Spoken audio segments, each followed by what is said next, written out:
All right, guys, Parashat Tetzei.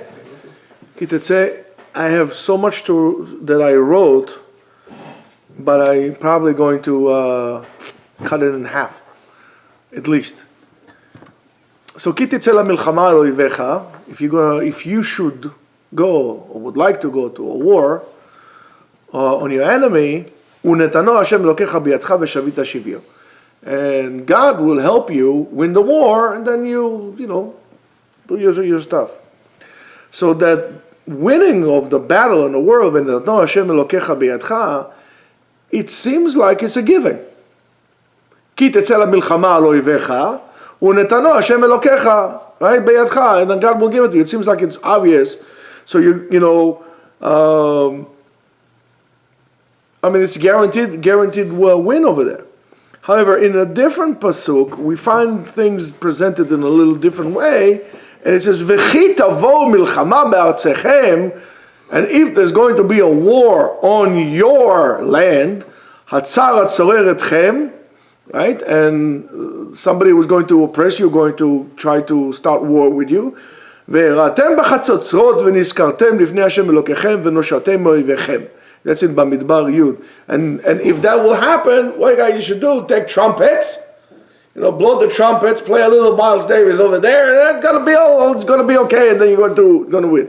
So of course, it's wonderful, because before we says you're going to go to a war, and you're going to win, because Hashem is going to give it to you, the enemy, you're going to give you a victory. And here we need a trumpets to remind us of Hashem. And by doing so, we're going to be saved from the enemies. So, in the first one, the victory comes without any effort, and the other one, the victory comes with an effort. You have to do something on that. So, what's the difference between the two? So, the Shem Shmuel wrote in the name of his grandfather, Rabbi the Kotzker Rav. It says that the war in which we are describing in the two psukim is, of course, famously the milchama, the war, the battle that a man has against his yetzirah, his urges, his evil inclination, his bad side is inside of him. And the difference is in the way in which the battle is taking place. And in our parasha, we're talking about Yetziah. We're talking about taking the initiative and engaging into contact, right? And going against the enemy, going to war against your spiritual enemy. And if you initiate contact and you go to war, then Hashem will give you the victory right away. However, in the pasuk in Parashat Be'alotcha, it says the milchama comes be'artzechem. The battle comes to your land. In other words, you didn't initiate. You were sitting down. You were waiting for the enemy, and then the enemy comes upon you and is attacking you. Should I tell you Yom Kippur War versus 1967? Here we go. But that's by the way besides the spiritual aspect of going to war here and the spiritual war. If you know there is a threat, I'm sorry to say, you don't negotiate with terrorists. You need to initiate contact. You need to be brave, initiate contact, and then eradicate the threat that is on you before it becomes a threat. You don't wait until something becomes a threat, and then you say, oh my goodness, what shall we do? Gewalt, hey. You initiate, and that's true to anything else. But especially into the spiritual battle. You need to initiate contact. You have to deal with it. You have to hit. You have to hit swiftly, hard, with all your power. A quick knockout. There's no okay, excuse me, can I offer you a cup of coffee? Can we talk? Those things don't happen. Every time in history that you had it like this, look at Chamberlain in England. That's exactly what you got. There's contact, there's a threat, deal with it quickly, swiftly, quickly, go forward. So, and In any case, you could win the Yetzer Hara. It's impossible that you cannot win the Yetzer Hara. Assuming or that I'm not using what I tell you all the time, Yetzer Hara is you. But if there is such thing as an entity as Yetzer Hara, one should know you can you can win it. There's no such thing, is stronger than me, is more powerful than me, and so on and so forth. Yagolti mina Yetzer Hara ki hu esh. Because it's fire, I don't care. Esh, will put water on it. Okay? But when the person is aware and is active with the war, and he knows what's going on, and he knows what's going on with the Yetzer Hara, and he goes to a war, and he doesn't allow you to come to your borders, well then victory is easy. Smells like victory. Where's it from? What was the word before that? I love the smell of napalm in the morning. You guys don't know where is it from? Oh my goodness, not Lonesome Dove, but close enough. Close enough. Apocalypse Now. Do a search later on. So it's known that in our parasha, there's the gathering of one of the parashot that has the most mitzvot. As a matter of fact, has the most mitzvot aseh in this parasha, and mitzvot lot aseh is next week's parasha.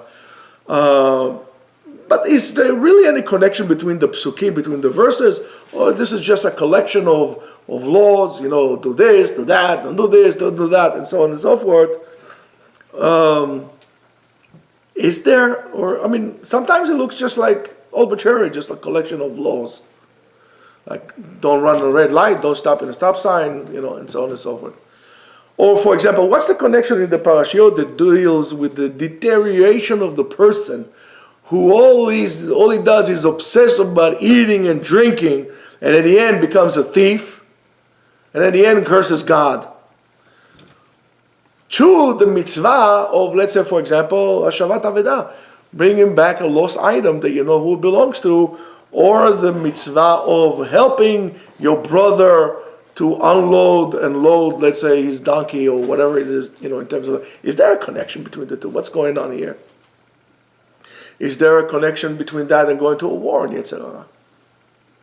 I think there is. And it says the following, V'chiyeh be'ish chet mishpat, and v'talit oto al ha'etz, and we're talking about the person who becomes a ben soer or moeh, a rebellious son, who all he does is eat and drink and so on and so forth. We hang him and so on. And to the other pasuk is lo tereh et shor achicha o et seyo nidachim v'italamta mehem asher teshivehem le'achicha ve'im lo karov achicha elecha, right? Ve'lo yada'ato, and if your brother is not close to you and you don't know him or you don't know about him, ve'asafto el toch beitecha, and you gather him into your house. Therefore, if you saw your ox or the mule of your brother or the goat of your brother, and you don't know where your brother is, bring it to your house, take care of it until your brother comes and asks for you. Anything that your brother loses, if you don't hold possession of it, and then you have to give it back and so on. And it says, later on, Lo tereh et chamor achicha o et shoro nofelim baderech v'italamta mehem. You don't see his beast or his animal collapsing from the burden that they have, and you should ignore them. Don't ignore them. Hakem takim imo. Wait a minute. I'm not considering myself to be a big grammar expert, but doesn't mean hakem takim imo. I should raise together with him, with what? With a donkey? I don't know. Grammatically, this pasuk doesn't make sense. So that's a big sign there to look into that. And let me just show you. So in the parasha of Ben Sorer Umoreh, the rebellious child, Chachamim says in the Mishnah in Sanhedrin, Daf Yudbet Chet. No, Mishnah, Perek Chet, Mishnah Hey. Right, Idar? Mm-hmm. Ben Sorer Umoreh nidon l'Hashem sofo, Yamut zakal v'al yamut chayav. Right? And in the Braita in Sanhedrin, in Daf Amud Ayin Bet. Thank you. Amud? There's no Amud Gimel.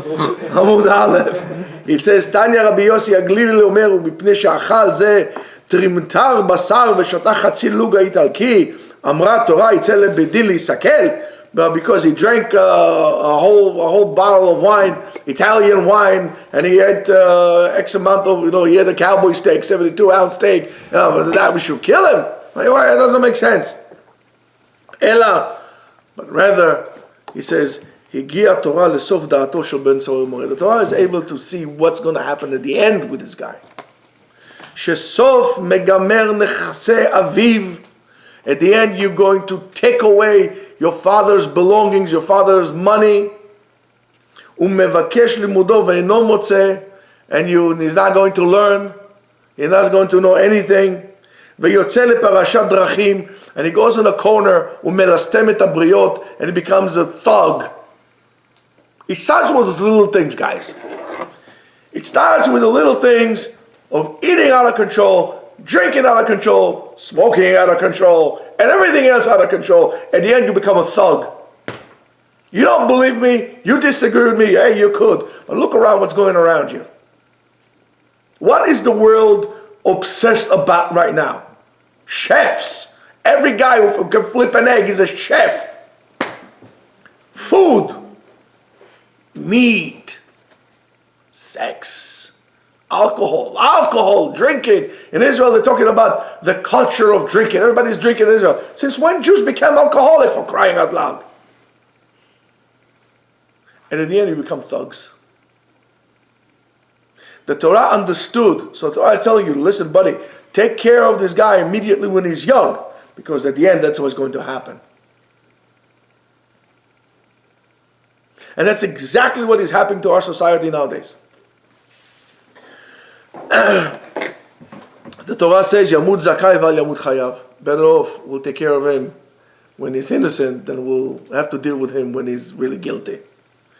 So the behavior of Ben Sorer Moed, when he's still a son, we actually judge him when he's still young, and we don't wait for him to deteriorate until you have to be in jail for multiple life sentences, if you know what I mean.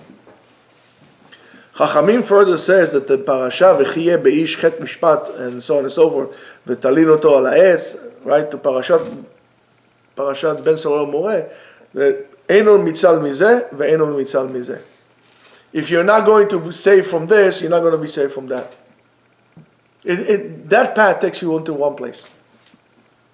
And according to the Abarbanel, or should I say Abravanel, im lo yumat bekatnuto, if we're not going to eradicate this behavior when he was young, right, Sam? At the end, he's going to die on a tree when he's old.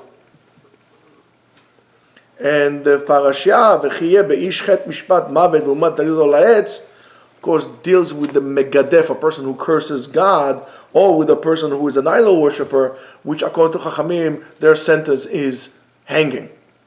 And if you want to look further into that, look in Sanhedrin Daf Mem Hey. Amud Bet. And according to that, as the Abarbanel says, the reason of this proximity, לפי שהבן סורר ומורה סופו לגדף השם יתעלה בעניין שיהיה נתלה. At the end, this behavior is going to cause that behavior. When you have the Dulce Vita, you tend to forget about God. But when you're doing so out of control, you're going to end up cursing Him. Maybe you'll have now a better appreciation for the fact that we have shiurim, measurements, and become aware of our eating. How much do I eat? What do I eat? Which bracha do I need to make? Did I eat the amount? When you become aware of things, there is less chance that you're going to lose control of things. So ultimately, all the halachot that we have about food is to our benefit. Contrary to some common belief of some ignorant people. And therefore, in this parashiyot deals with the deterioration of the person that he eats and drinks, and at the end steals and curses Hashem. So of course, let's ask again, what's the connection between that to Hashavat Avedah? Of bringing somebody else lost item, lost belonging, or the mitzvah of Te'ina. Says the Abravanel, לפי שהיה עניין בין סורר ומורה לגנוב, as we said before, he's going to start with eating, and then he's going to end up stealing, and so on and so forth. לכן ציווה לא תראה את שור אחיך או שיו נידחים. Pay attention, this is beautiful, I love it. שהזהיר את האדם שלא יהיה כגנב להיותו זולל וסובה. Warned you, don't eat and drink in such a manner. Don't be out of control. Don't be having out of control behavior. But יהיה נאמן, you have to be loyal to who? To your brother. In other words, if your brother is like this, you have to be loyal to him. להיות עוזר רוח ומושיע. You have to help your brother. When you see your brother falling down or starting to deteriorate, you have to help him. כי תראה את שור אחיך וציון נידחים. In other words, why would your animals will be start to scatter around? Something is wrong with you. You're not taking care of your stuff. Why aren't you taking care of your sheep, of your, to our days is going to be our work? Excuse me, buddy, why aren't you going to work? Oh, I overslept. You overslept? What happened to you? I'll wake you up in the morning. Why did you oversleep? I don't know, I'm just tired. Something on your mind. Let me talk to you. Now you understand when I keep telling you all the time, I don't want to hear that you're oversleeping. And if you oversleep, you're going to pay for it. Better you pay for it now, you pay for it later on when you get kicked out of your job. You better be careful. So it's a mitzvah for you to take care of your brother. You have to help him. You have to see what's going on with him. What's going on with you, brother? Why are you like this? Something is bothering. Is there anything I can help you? Hashavat Avedah is also when the spirit of your brother is down. He lost his spirit. Lost it? Oh yeah, let me look for it. Let me help you. Do we do that? We don't care. I keep telling you this time and time and time again. Look around you in shul. Take an inventory of who comes to shul. And all of a sudden you see this guy doesn't come. 1 week, 2 weeks. Everything is okay, buddy. I haven't seen you. Oh yeah, we went to my sister in New Jersey. Oh, okay, went to, oh, wonderful. Went to Israel. Oh, wonderful. Well, why didn't you come to shul? I haven't seen you in Mincha. I haven't seen you in Shacharit. Everything is okay. I don't know. I'm just come on, let's sit down. Let's have a drink. Let's smoke a cigar together. Do something. Don't leave your people behind. Don't leave them alone. Yes, the mitzvah is talking about physical thing, but beyond that, it's more than that. You wonder why we lose so many people? Because we don't care. We just don't care. Everybody's come up with a million different excuses why I shouldn't care. And I'm going to tell you, that's mitzvah midoraita. I'm sorry to tell you. You have to care. And ultimately, and I'll show you, B'ezrat Hashem, you have to care because it's going to be good for you. If not, you're going to suffer as well. And after the Torah comes and warn us about the negative things that would cause you to deteriorate and to come down, eating and drinking and so on and so forth, then that is going to bring you to steal from people and to curse Hashem and to be punished. Comes the Torah tells us about the appropriate person, the appropriate relationship between man and his fellow human being.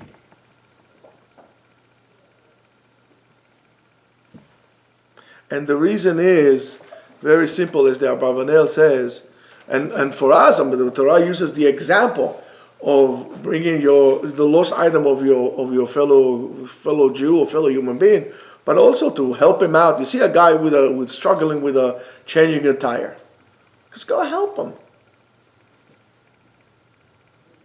You see his batteries, hold on, buddy, I have a cable. How long does it take you to put your cables in your car and to start the car? And if you don't have a cable, by the way, better than cable is those batteries. I have a big battery in my car. I have to take it from my son. You put it in his car, because he reads in the car, he leaves the lights on, then the car dies. Those big batteries, you put it like this, boom, starts the car better than a cable. Have it, invest like $150 in a thing, put it in the back of your car. Why? So you can help somebody.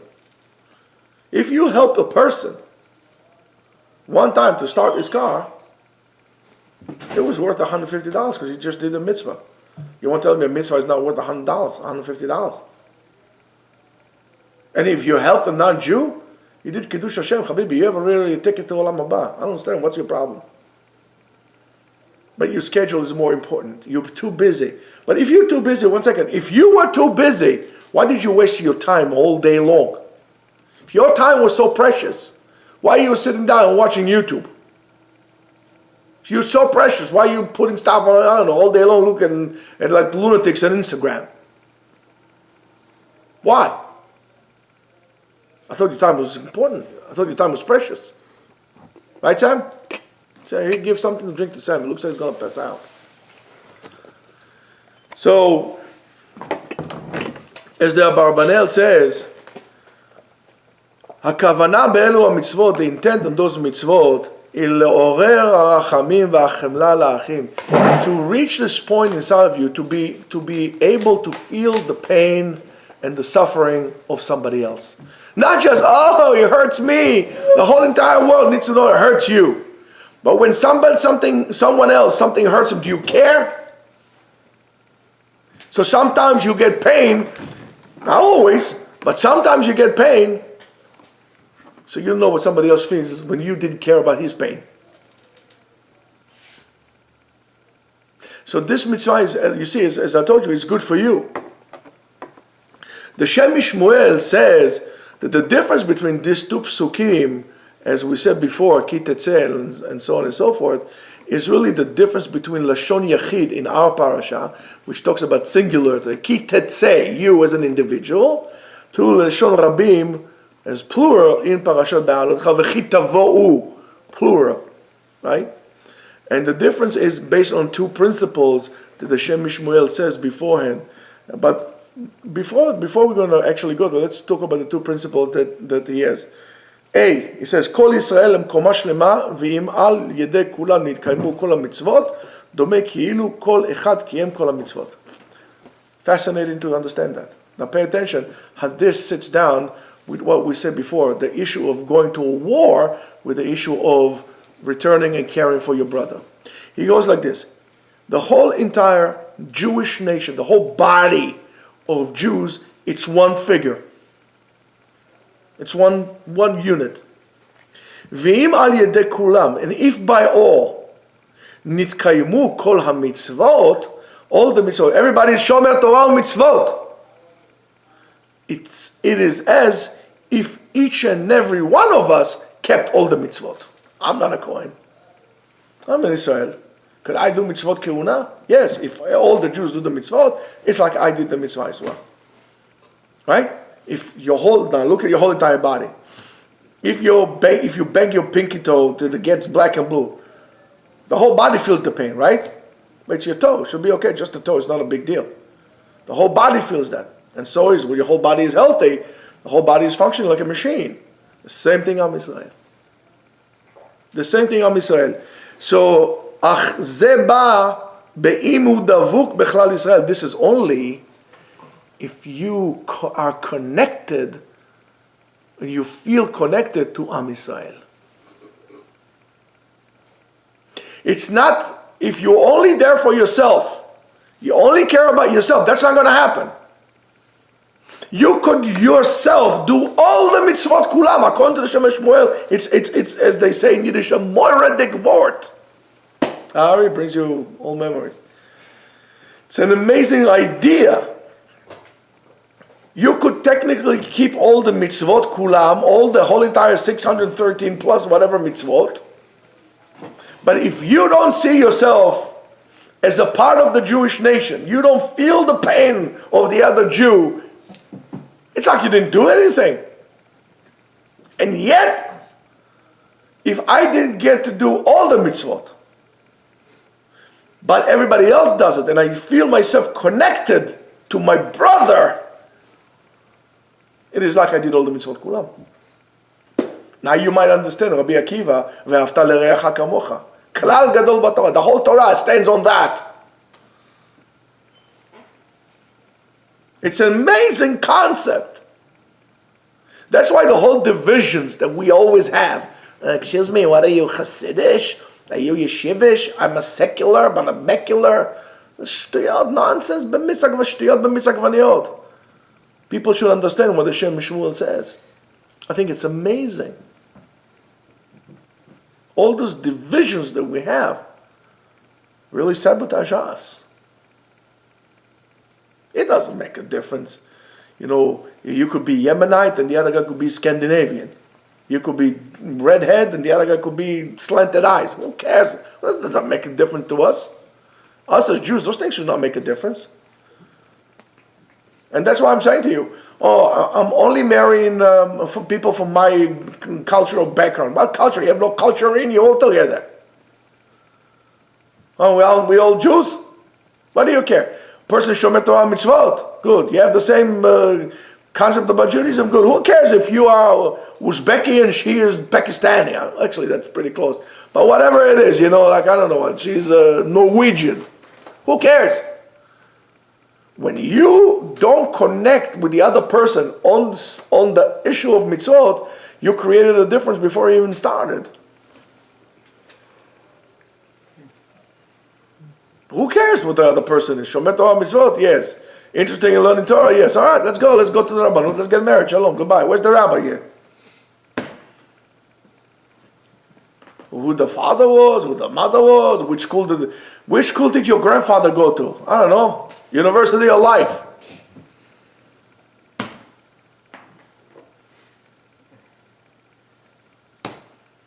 At least in the University of Life, you get a real degree, not some kind of a, bachelor's of science, if you know what I mean.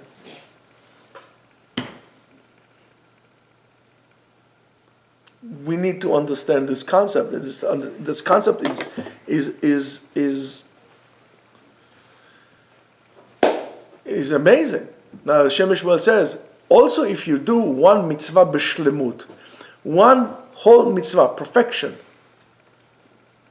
In other words, with the proper kavanah, with the proper attitude, without any ulterior motives, that's doing mitzvah b'shlemut. V'chen im oseh mitzvah achat b'shlemut. Then you become a part of your cell in the body of Am Yisrael. And it brings them Midrash Tanchuma, Parashat Tetzei, that Ramach mitzvot aseh keneged Ramach evarav shel adam. We know that 248 limbs against 248 mitzvot aseh, and therefore a person should be able to do the mitzvot to really purify all his limbs. So to sanctify his limbs, to be able to be an appropriate chariot for HaKadosh Baruch Hu. So, if a person cannot do the whole Taryag mitzvot, for whatever reason, how should it fulfill all the whole entire Torah? He says very simple, Davuk b'chlal Yisrael. Attach yourself to Klal Yisrael. I mean, again, there are mitzvot kehuna, there are mitzvot of the melech, there are mitzvot of a million mitzvot that are not applicable to us. If I live in an apartment, I don't have a field to do leket shechecha upeah, so I didn't do any mitzvah. So I cannot do 610 mitzvot. Oh, yes, you can. Davuk b'chlal Yisrael. Don't see yourself as a separate entity, aloof. I'm up there, floating up in the air. You're not some kind of like a neutrino that floats out in space. You're a cell in the body. And sometimes even more, you're a whole entire organ. So that's what he says. He said the other concept that the Shem Shmuel brings, he says, Ikar nitzuach hamilchama hu al yedei tzelem elokim.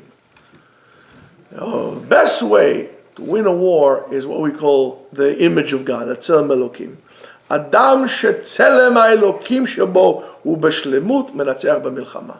That part inside of you is the spark that is inside of you is beating, and that's your generating force. You're going to win the war. In other words, what motivates you and pushes you throughout life is your spiritual part, not the urges that somebody else has been planted into your head for political correctness or from, California poison or whatever it is that people are trying to do.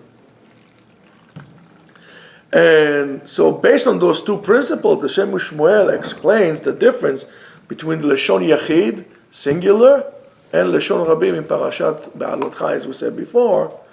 It says, Lekach dektiv ki tetzei Lashon Yachid, shehem kulam ki ish echad belevav echad. When they go to the war, if you want to win the war, and that's the reason why Israel hasn't won a war in a long time, and it has nothing to do with F-35 or with B-15. It has to do with your attitude.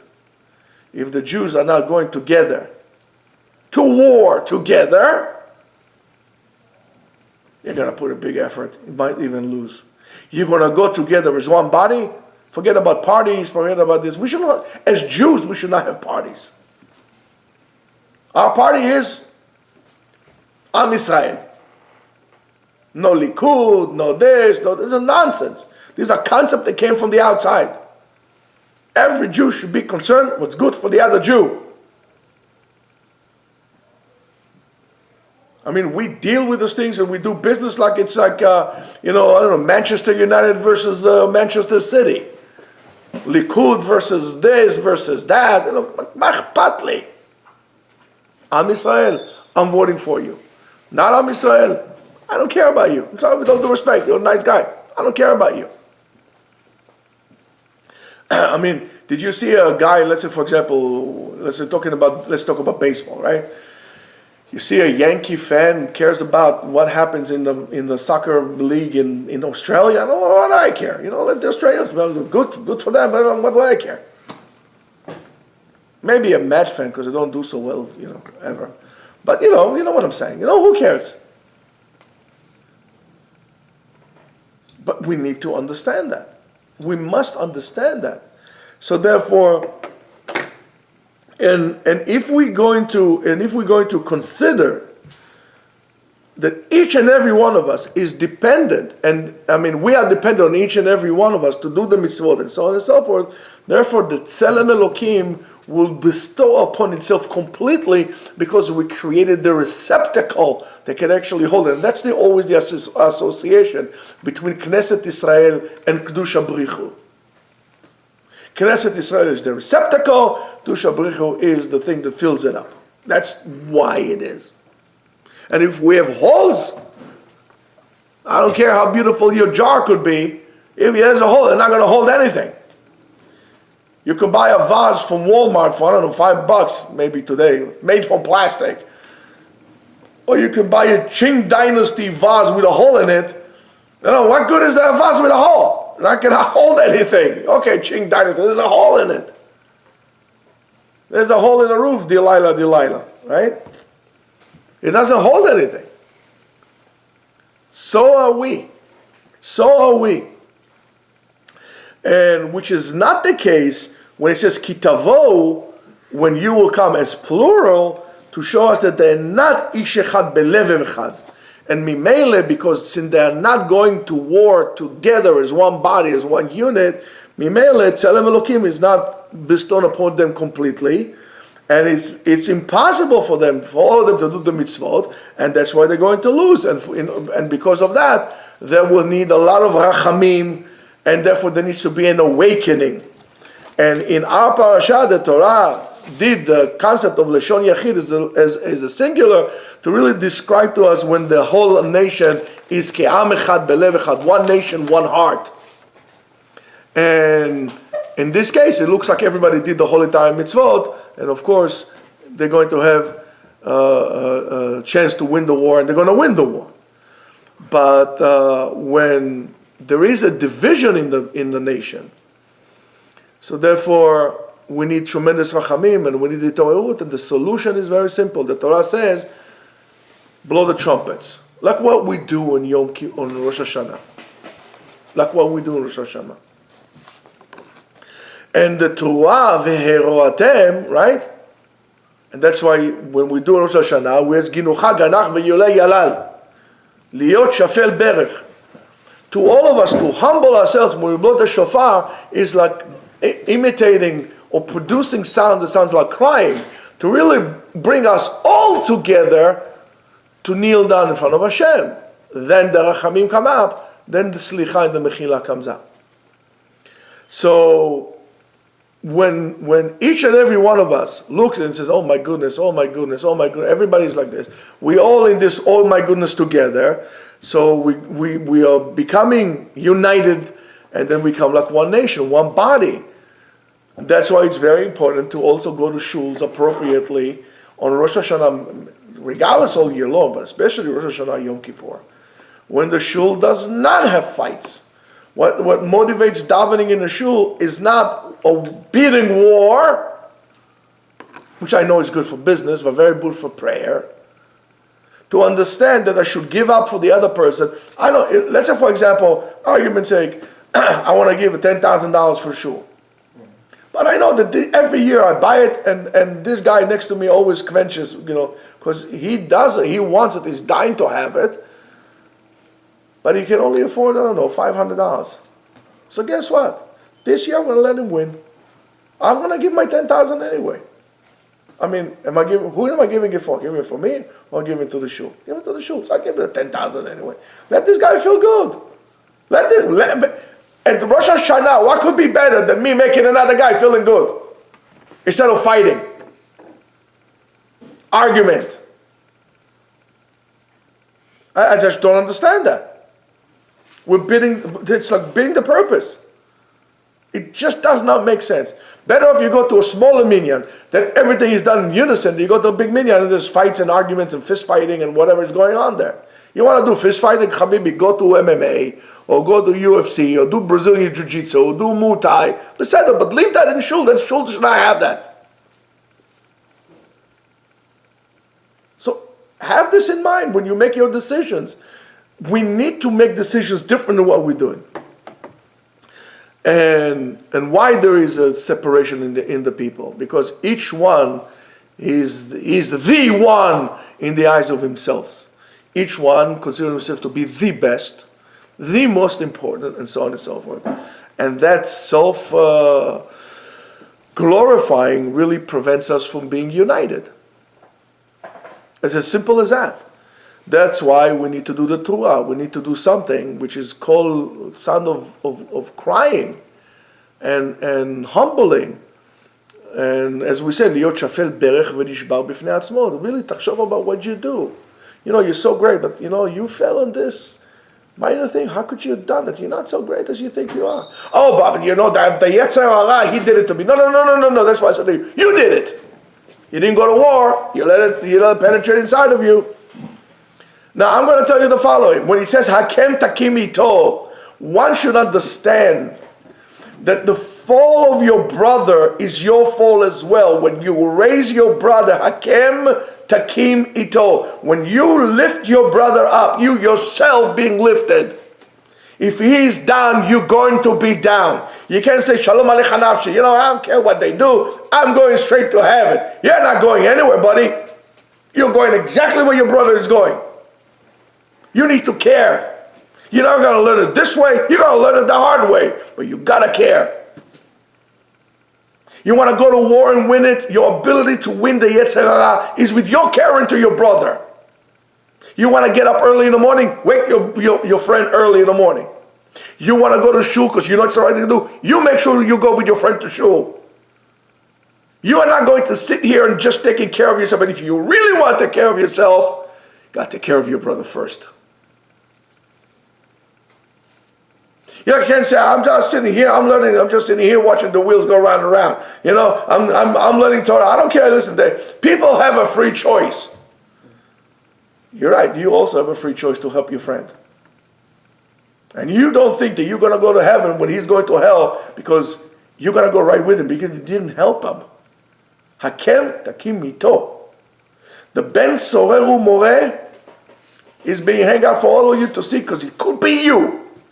And it's your fault because you didn't eradicate it. You didn't. And why did it get there? You know why? Because the parents didn't speak the same language.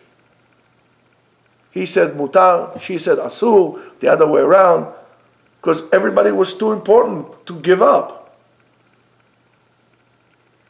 And it doesn't work like this. We have Torah, we have mitzvot, and that's what we have to build ourselves on. It's not who's going to win this, who's going to lose. We're all going to lose. Oh, we all going to win. There's no 50-50. No, okay, I'm going to save myself and everybody else, I don't know, whatever. No, you're together with them. If, God forbid, there is cancer in somebody's body, you don't say, listen, there's cancer in the foot, I'm the brain, I'm okay. No, it's going to come from your foot to your brain. Don't believe me, look at Bob Marley. It's exactly what happened.